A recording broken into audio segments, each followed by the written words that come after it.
Hello class, Instructor Donald Johnson. My name is FoP Escobedo, and this is my Fundamentals of Physics video submission for September 2014.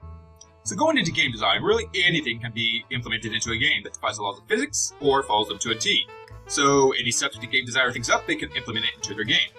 Now, with there being an infinite amount of subjects and topics out there, learning everything you need to know can be a very grueling task, especially if you want to go the ND route. There can be days upon days of research and note-taking, in hopes that everything you need to know can be easily remembered. Now, I don't know about you, but the last time I checked, I'm a human. So I have a set lifespan. So I need to learn things quickly and remember them for a long while thereof.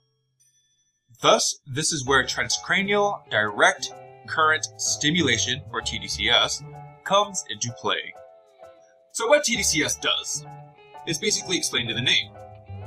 It directs low, non-invasive, stimulated currents through the brain using small electrodes called an anode for positive current and a cathode for a negative current. According to TDCSplacements.com, these electrodes can be placed in multiple areas of your head or connecting areas like your neck or upper arm in order to get different effects, like reducing pain or depression, improving socialization, or with what this video is about, boosting memory and learning. Please note, anyone who's prone to seizures, epilepsy, or have electronic devices implemented into them, such as pacemakers, should stay away from TDCS. Also, I cannot provide a personal experiment, as the parts would cost me about $50, but I can provide a visual experience. Transition. As discussed by speakwisdom.wordpress.com, the current is typically generated from a battery or batteries, usually 9 volts, but a USB hookup has been implemented lately as well.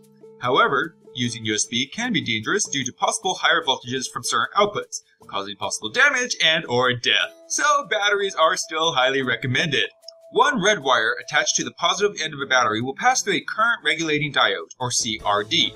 There are many strengths of CRDs, but for a TDCS, the powers of 1, 1.5, and 2 milliamps are used. A milliamp is 0.001 amp.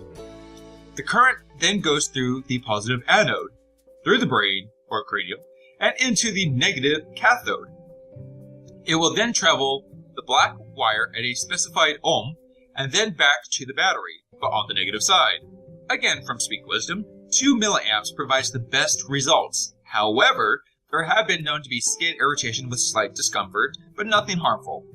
Going down to 1.5 milliamps does not, for obvious reasons, provide as good of results as 2, but research shows that skin irritation reports are reduced, on an average at 0. Or you can purchase one real cheap for about $40.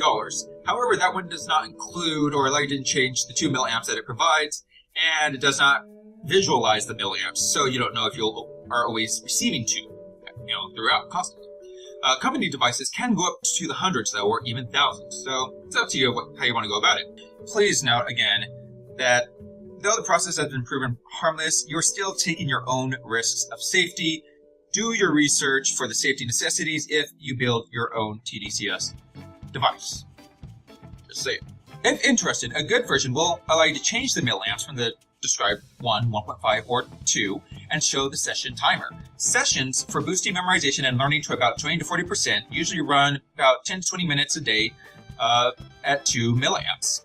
The positive anode would be placed over the left dorsolateral prefrontal cortex, this area, with a sponge electrode that is best for hairy areas, and the cathode would be placed upon the right shoulder with a gel electrode that is best for skin areas.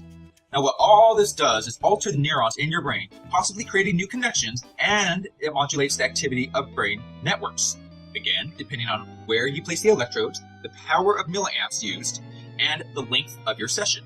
The effects typically last for more than an hour, so basically your best setting time would be during and after the session. And remember, if you do go with a simple device like the $40 one, you can always set your own timer as well. There's free apps everywhere. Now, in conclusion, transcranial direct current stimulation can be used for several mental and physical issues, along with boosting memorization and learning. The latter is what I feel all game designers, or really everyone for that matter, should use this process for.